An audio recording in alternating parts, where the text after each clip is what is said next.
Bem, nosso estudo de hoje está na carta de Tiago, capítulo 5, versículo 3. O vosso ouro e a vossa prata se enferrujaram. Emmanuel vem comentar na lição 24 do livro Caminho, Verdade e Vida, o tesouro enferrujado. Os sentimentos do homem nas suas próprias ideias apaixonadas, se dirigidos para o bem, produziriam sempre em consequência os mais substanciosos frutos para a obra de Deus.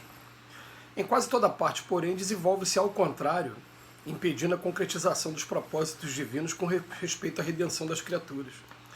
De modo geral, vemos o amor interpretado tão somente à conta de emoção transitória dos sentimentos, dos sentidos materiais. A beneficência produzindo perturbação entre dezenas de pessoas para atender a 3 ou 4 doentes. A fé organizando guerras sectárias. O zelo sagrado da existência criando egoísmo fulminante. Aqui o perdão fala de dificuldade para expressar-se, ali a humildade pede a admiração dos outros. Todos os sentimentos que nos foram conferidos por Deus são sagrados.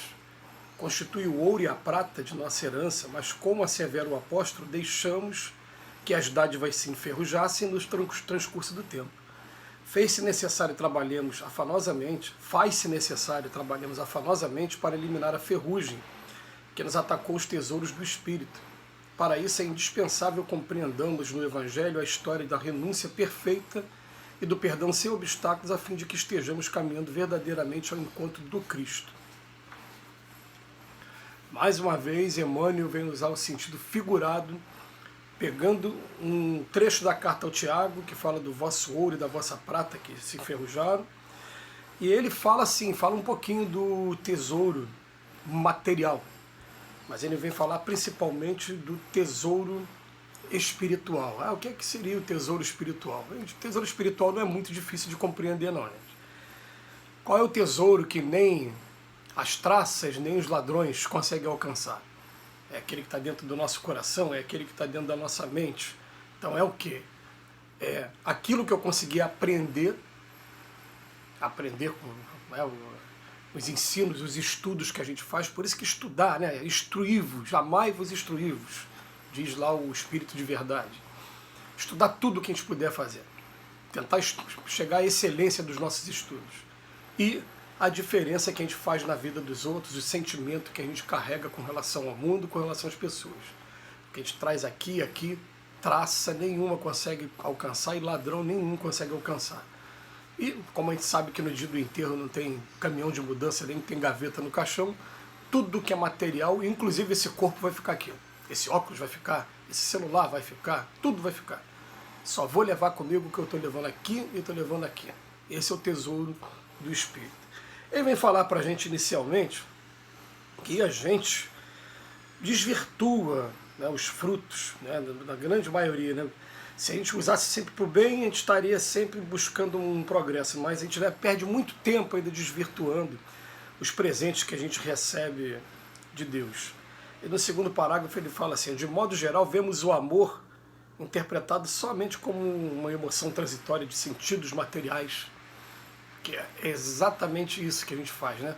A gente está olhando os sentidos materiais. Ela é bonita, ele é bonito. Ela tem dinheiro, ele tem dinheiro. São as coisas materiais que a gente está analisando.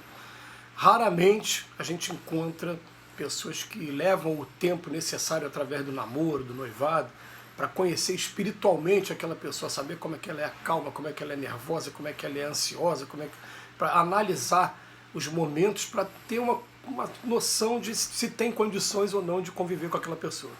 Na maioria das vezes o que se está vendo é o que os sentidos materiais estão apontando. Né? E por isso são tantas uniões infelizes que tem no mundo que a gente vive.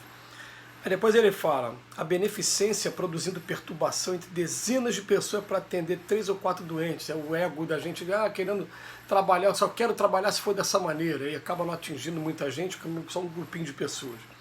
A fé organizando guerras sectárias, essas guerras que, por exemplo, aqui no Brasil, raramente tiram a vida, como em outros países. Mas acabam com relacionamentos, acabam com amizades de anos, acabam com casamentos, acabam com um monte de coisa. São provas duríssimas que às vezes a gente observa, principalmente aquelas em que a pessoa casa hoje, daqui a 20, 30 anos se converte a uma determinada religião e acha que porque entrou para aquela religião tem que modificar a vida do outro. O coitado do outro é que sofre. Né?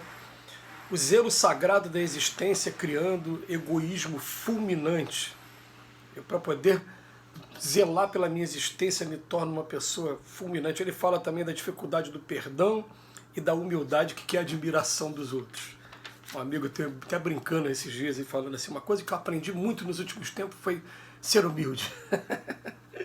E a gente ficou rindo na hora, né, que é uma brincadeira que ele estava fazendo. Ele fala, todos os sentimentos que nos foram conferidos por Deus são sagrados.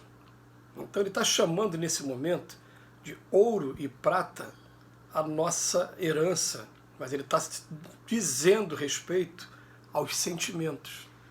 Né? Então não é que ele esteja desdenhando aqui do tesouro enferrujado, que pô, principalmente o que me chamou muita atenção, né, foi o livro No Mundo Maior, do André Luiz, nos 3 últimos capítulos. Né, o antepenúltimo e o penúltimo, por aí, é fácil achar. O André Luiz, ele relata que o avô dele tinha bastante dinheiro, bastante, né, vantagem financeira quando estava aqui encarnado, e deixou para ele uma fortuna para que ele pudesse fazer o curso de medicina que ele fez aqui no Brasil, na época ainda, né, recém-saída do Império, iniciozinho da República, né? Então o que acontece, né? O André Luiz, ele fala que depois ele encontra com o avô dele no plano espiritual e o avô dele ainda está tomado pela avareza, se agarrando a um monte de lama, acreditando que aquela lama é ouro, é o ouro que ele deixou guardado, e sofrendo muito no plano espiritual. Então a gente não está desdenhando disso, das pessoas que, pela avareza, sofrem muito quando chegam do outro lado, sofrem o desprezo dos outros porque só olhou para o próprio umbigo, né? Não ajudou ninguém, não fez a diferença na vida de ninguém, e também o desespero que ele tem em manter o patrimônio dele. Mas aqui ele está falando daquele patrimônio que é dos sentimentos e chamando a nossa atenção. Faz-se necessário que a gente trabalhe afanosamente para eliminar o ferrugem que nos atacou, os tesouros do Espírito. É uma frase, né, muito profunda para a gente. É para eliminar a ferrugem. Aí tem, mas será que eu tenho ferrugem? Gente, eu não tenho o menor constrangimento de afirmar por todos nós. Todos que estamos aqui na Terra temos ferrugens nesses tesouros do Espírito. Todos nós. O mundo aqui na Terra, o mundo de expiações e provas, não é um mundo, definitivamente, não é um mundo de espíritos perfeitos. Todos nós temos muito defeito. Então ele bota que para isso é indispensável compreendamos no Evangelho a história da renúncia perfeita e do perdão sem obstáculos. A renúncia, um elemento interior. O perdão, um elemento que vai dizer respeito mais ao exterior. É interior também, mas mais exterior. Um está dizendo respeito a mim próprio, outro está dizendo ao próximo. Tudo que a gente vai encontrar no Evangelho acaba sendo isso, né? Amar a Deus acima de todas as coisas, amar o próximo como a si mesmo. Tudo vai acabar sendo resumido. A lei e os profetas, como diz o próprio Cristo, está resumida nisso.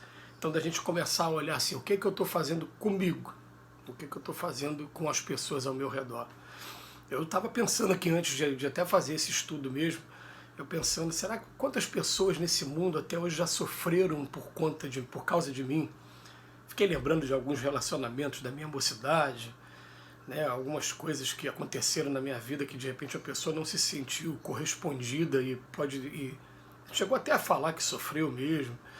E eu me lamento muito, eu fico aqui pedindo, né, para que daqui para frente eu seja uma pessoa melhor, para não estar fazendo isso com o sentimento das pessoas. Mas vale a pena a gente estar fazendo essa reflexão o tempo todo, né? Até porque essa é uma pergunta complicada, né? Porque muita gente sofre às vezes porque a gente não está conseguindo satisfazer os caprichos dela, e aí entra na falta de respeito com a gente também, né?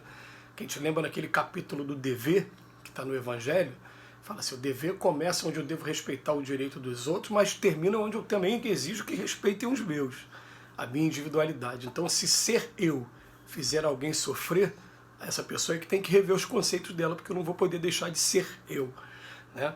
Mas são trabalhos que a gente vai fazendo diariamente, o tempo todo, e principalmente com a ajuda maravilhosa de Emmanuel, a quem a gente agradece mais uma vez. Vamos tomar conta dos nossos tesouros para que eles não enferrujem.